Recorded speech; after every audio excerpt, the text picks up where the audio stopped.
Hi, and welcome to this orientation session for our INTRA affiliate licensees and training kit users. The topic for today is the importance of a risk-specific approach to occupational health and safety management systems and training in the workplace. My name is Ken Annandale, and Penny Jones and I started INTRA-SAFE some 10 years ago with the objective of equipping trainers to do their own health and safety training, whether for their own staff or for their client staff.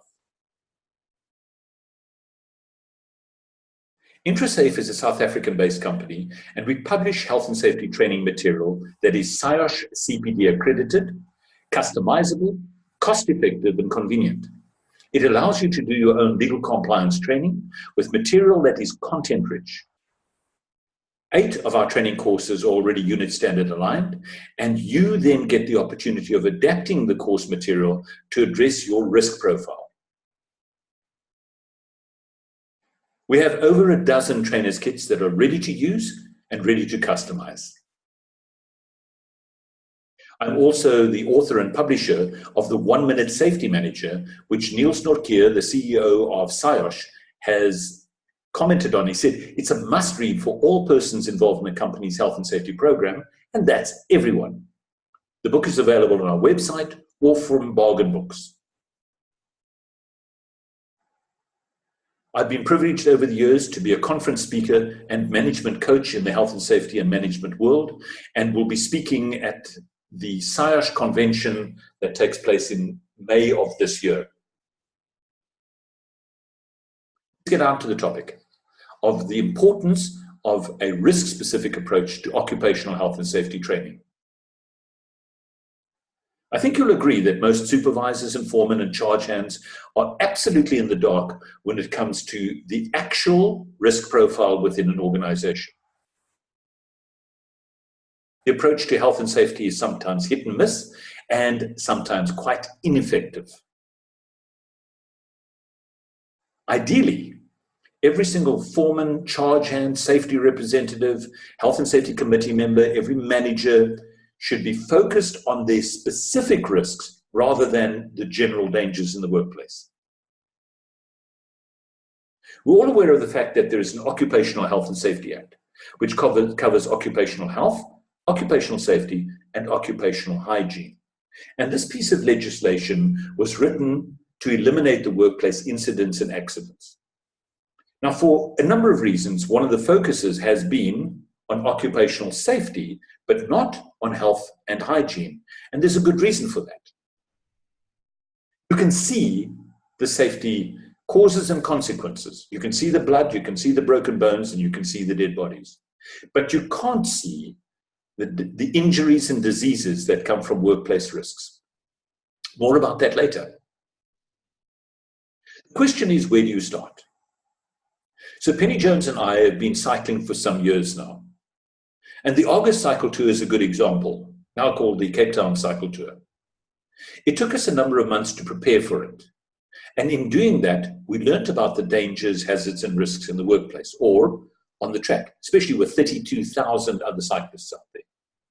It took some time, and it took a coach, so we would then be ready for the race. Well, you start with a comprehensive, substantive HIRA. Your team would comprise of the managers and the foremen and the charge hands and the supervisors, the health and safety representatives, maybe even workers in the workplace that represent the employees, and the health and safety committee. You start with a HIRA. HIRA means hazard identification and risk assessment. The process of HIRA is a management tool, it's a management process that firstly identifies which dangers exist, do they present a hazard, and if so, what are the risks involved, high, medium, and low risks. Working off an identification guide or a checklist, the HIRA team, and note I say a team, would then be able to go through every single workplace, every process, every person, every product, every mechanism in the workplace to determine the dangers, hazards, and risks, and then score them to determine whether they are high, medium, or low risks. That means All the focus would then be around risk, the management systems, and the training. Once we know what the risks are, we can then start with a process called risk extraction, where we funnel the dangers, hazards, and risks through a mechanism called the hierarchy of control to ultimately create a workplace that is healthy and safe. We can then put a risk management program into place that would comprise of elements such as planning around the risks, training around the risks, and management of those risks, and ultimately even the enforcement of the procedures around those risks. Why would we want to do this? Well, the answer is obvious. We want to prevent the incidents and accidents in the workplace, and the trauma and damage, and the cost. We want to comply with the legislation and make sure that every single thing we do is up to standard. And of course, we want to profit from it and get whatever rebates are available as a result of that. So let's look at Section 8 of the Occupational Health and Safety Act and see what it says. To understand where the Occupational Health and Safety Act comes from, we need to understand that health and safety is a process. From the agricultural age right through to the technological age, we've been exposed, or mankind has been exposed to dangers, hazards, and risks, ever changing, ever new. Right now in this century, we're looking at dangers, hazards, and risks that are completely unique. Things like diesel fumes that have only recently been declared carcinogenic or cancer-forming. What do we know about nanotechnology or genetic modification? How many of us are planning for the dangers, hazards, and risks around artificial intelligence or AI? We've been dealing with smoking in the workplace, but that's still an issue that has to be dealt with. And then, of course, there's all the dangers, hazards, and risks that revolve around the research and technological breakthroughs and inventions and experimentation and clinical trials. More and more, we see viruses and bacteria that's encountered by healthcare workers and emergency workers in the workplace. And of course, every single one of us is exposed to electromagnetic radiation, and so forth, and so forth. So the question is, does any of this enter into your health and safety management system or your health and safety training courses? Now, I mentioned that it's relatively easy to identify and focus on safety issues. And that's why it's called a safety program. And many organizations have completely forgotten the fact that it's a health and safety program. In fact, did you know that 86% of all deaths, all workplace-related deaths, come as a result of occupational diseases? When we look at the brag boards at a gate, we never see diseases on there, only accidents, only injuries, only obvious, identifiable things. Where are the occupational diseases and deaths recorded on these boards and in our statistics? Well, they're not there. And the reason they're not there is we don't know about them. We don't know who died this year as a result of exposure in the workplace to dangers, hazards, and risks from an occupational health perspective where they were exposed 20 years ago. And we don't know who's going to die in 20 years' time in retirement as a result of exposure to dangers, hazards, and risks today or tomorrow. So we recognize that we're not focusing on the right thing. We're focusing on safety, which is good and well, but we're not focusing on occupational diseases where we should be. Where did I get this information from? The International Labour Organization published this some time ago, where they said over 2.5 million people die every single year from an occupational injury or disease. But of the 2.5 million people, almost 2 million were as a result of work-related diseases. So I ask the question every single time I run a training course or do a management talk, why is it that we don't focus on occupational health? The truth is, we don't know how, but we should know. So where do we start? Well, not only do we start with a HIRA, but we need to understand these definitions: danger, hazard, and risk. And this comes from the regulations, from the definitions of the Occupational Health and Safety Act that says a danger is anything which could cause injury or damage to persons or property. Well, that's pretty much everything. A hazard, it says, is a source of or exposure to that danger. Well, that's new. So those who are exposed to the danger are then exposed to the hazard. And then finally, a risk is the probability that injury or damage will occur. So you can see how dangers, hazards, and risks lead to risk. And that's why I say everything needs to be focused around risk. Risk is the focus of every manager, every supervisor, every charge hand, health and safety representative, committee member, every safety officer or manager. Health and safety manager should be focusing on risk. What are the risks? And once we know what the risks are, then we can manage, or as the law talks about it, mitigate those risks. It means that every organization has a risk profile which is unique and specific to that organization. Therefore, every single system or procedure or training course needs to encompass or have these risks embedded in it so that they are relevant and not generic. If you take some of our clients and you look at the risk profile of these clients, you'll see what I mean. Now, I'm embarrassed to say that many years ago, I used to run exactly the same course, a generic course for Pick and Pay, and then a day or two later, I would do one for PPC. Exactly the same course, no modification, no adaptation, no customization whatsoever, the same course. Now, I think you'll agree with me that that's just not right.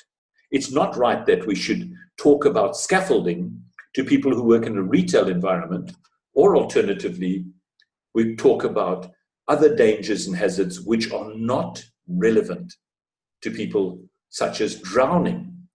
For Irvin and Johnson, drowning would be appropriate, but not for Absa Bank. I think you get the point. Once we've identified the risk profile, then it's our responsibility to publish it, promote it, plan around it, prevent it, protect the people from it, and prepare those who are going to be exposed to it.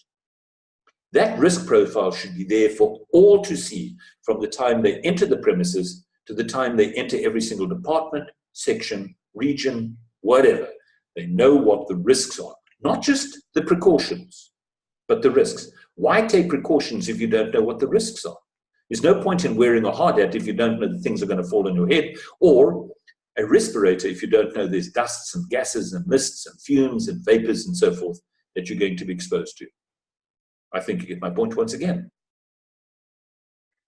So let's take it a little more specifically, and we have a look at Section 8 of the Act. Let's look at what the law says. Section 8 of the Occupational Health and Safety Act is a very important section. And it talks about the employer's duties and responsibilities. And it says the employer must provide and maintain a workplace which is safe and healthy and risk-free. Now, there we see the word risk in the Act. It carries on and says, the employer must conduct a HIRA. And that's what we were saying early on.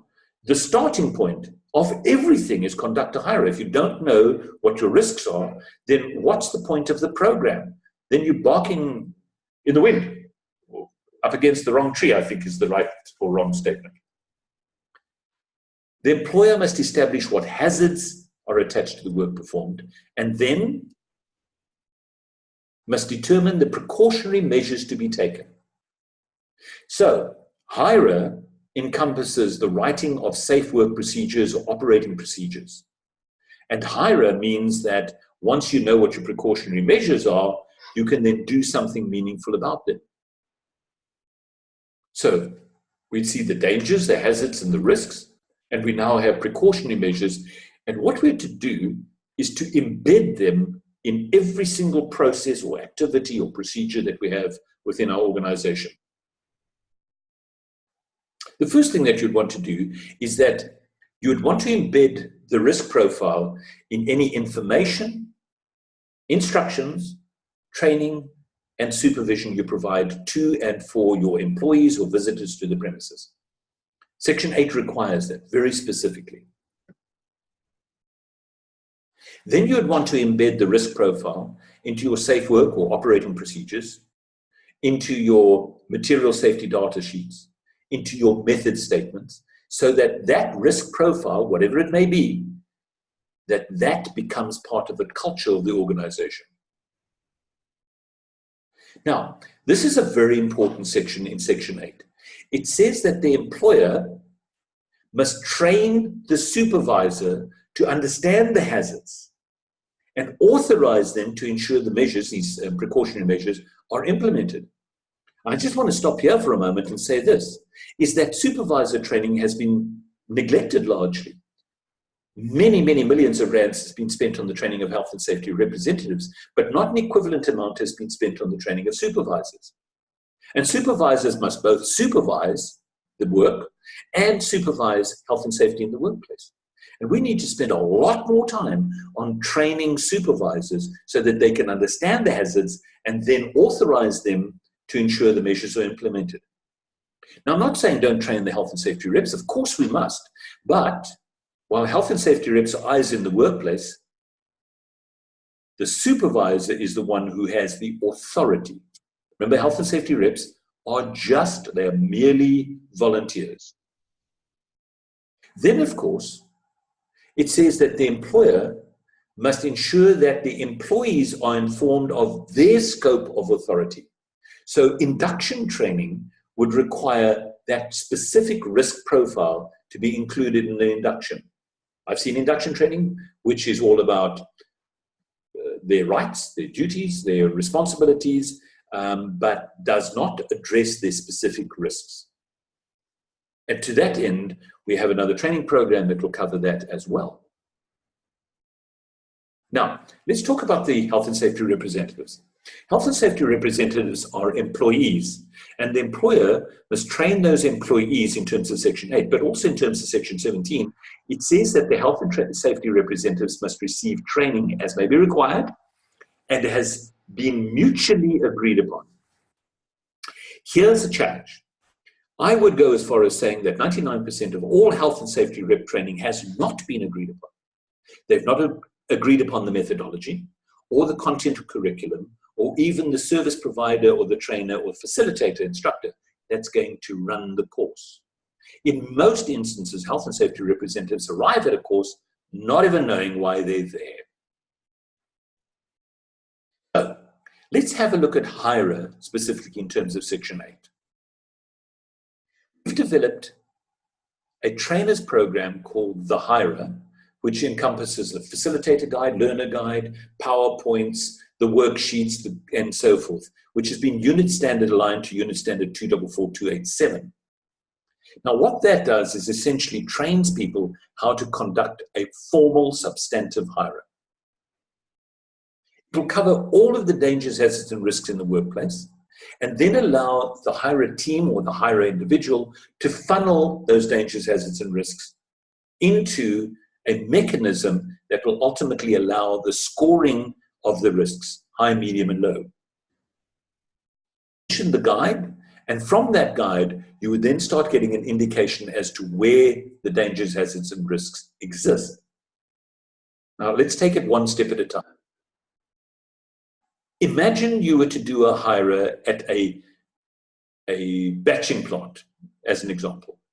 And from that, you can see it's a multifunction, multi-activity plant with lots of dangers, hazards, and risks, or potential dangers, hazards, and risks. Now, to do that, this is not the job of one person. This is the job of a team, because no one person has all the skills or expertise to conduct a comprehensive HIRA. You would need a team of people, and that team of people would then set up camp, and they would spend sufficient time at each stage evaluating, assessing, identifying the dangers, hazards, and risks. When I mean setting up camp and having a team, you may need to bring in authorized inspection authorities that can do noise and lighting and dust, as an example. They can sample it, they can identify it. You may need a mechanic or a mechanical engineer. You may need maintenance people on that team. You may need production people on the team so they know and understand, or laboratory technicians and so forth on your HIRA team, so that they know and can deal with the dangers, hazards, and risks that are taking place there. And then they would spend a day or two at each stage. Now, Please note that HIRA isn't a quick walkabout, it's not just a quick inspection, and can't be done by one person. HIRA has to be done by knowledgeable people over a period of time. If you take that batching plant, you will see that every single red arrow then represents where that gazebo and the team needs to sit for a day or two, with all the necessary equipment and tea and coffee and sandwiches. And they would then observe the people, the processes, the product, the materials coming in and out, all the mechanisms involved. And you can see that that cannot be done in one day. It's a physical impossibility, considering the fact that this operation might operate on shifts, and they need to see every single shift and all the activities that take place over a period of time. Then if you take, as an example, once again, the furnace. If you look at the furnace over there, they need to enter the furnace and spend another few days in that furnace. They need to understand and study every single process there, knowing and understanding the dangers, hazards, and risks. So to say that a HIRA is done by a health and safety representative who walked around and did an inspection, well, that's not a HIRA at all. That's an inspection. It's a cursory, superficial inspection, which in fact is probably self-defeating. So what we're saying is every hazard, every process, every person, everything needs to be studied to determine where the dangers, hazards, and risks are, and if risks do exist, what level those risks are, high, medium, or low. And all of that information is then embedded in the organization's processes. Such as, once you know the probability and frequency and severity of the risks, once you know the obvious, the concealed and the emerging risks, once you know that, you can then build it into the organization's culture. You build it into the supervisor training and the supervisory mechanisms. You build it very specifically into all the training courses, into every curriculum, into every manual, every book, every handout. You can say, we've done what's required of us. So in summary, employers must focus on legal compliance. That's the primary thing. And the starting point is doing a substantive, comprehensive HIRA using a team of people. From that, you'll determine what your unique risk profile is. You'll be able to create and implement the precautionary measures, and then have your supervisors enforce those precautionary measures. All of this information is then embedded into the course curriculum and the manuals and the PowerPoints and so forth, and the health and safety management system. So I've been saying that courses that are generic are just not good enough. And if you're going to select a course, my advice to you is don't select a one-size-fits-all course. Ask the service provider to customize the training according to your risk profile. One size fits all just does not hack it. It isn't something that you want in your culture. What you want in your culture is you want specific risks, unique risks, your own DNA, and that the entire management system, supervisors, health and safety representatives, and employees know and understand the risk profile.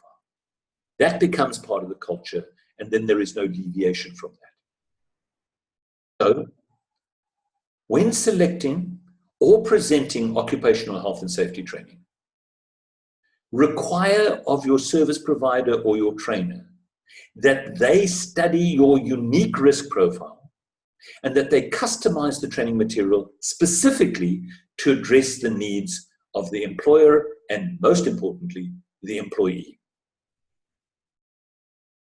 I trust that you've enjoyed and benefited from this short session, and I trust that you will be able to approach your occupational health and safety from a new perspective. If you need any more information, please don't hesitate to contact us. Our website is www.safetytrainingkits.com, or you can WhatsApp me or Skype me if you have any questions or any comments. In closing, I want to say I don't know everything. I have a lot to learn, and I'm very aware of the fact that I probably missed one or two things. But if this provides you with sufficient information to get going, please comment below or just send us an email or WhatsApp message to tell us your thoughts, your insights, and your appreciation. And remember, if you don't play safe, you won't stay safe. So our closing words to you are, play safe and stay safe. All the best.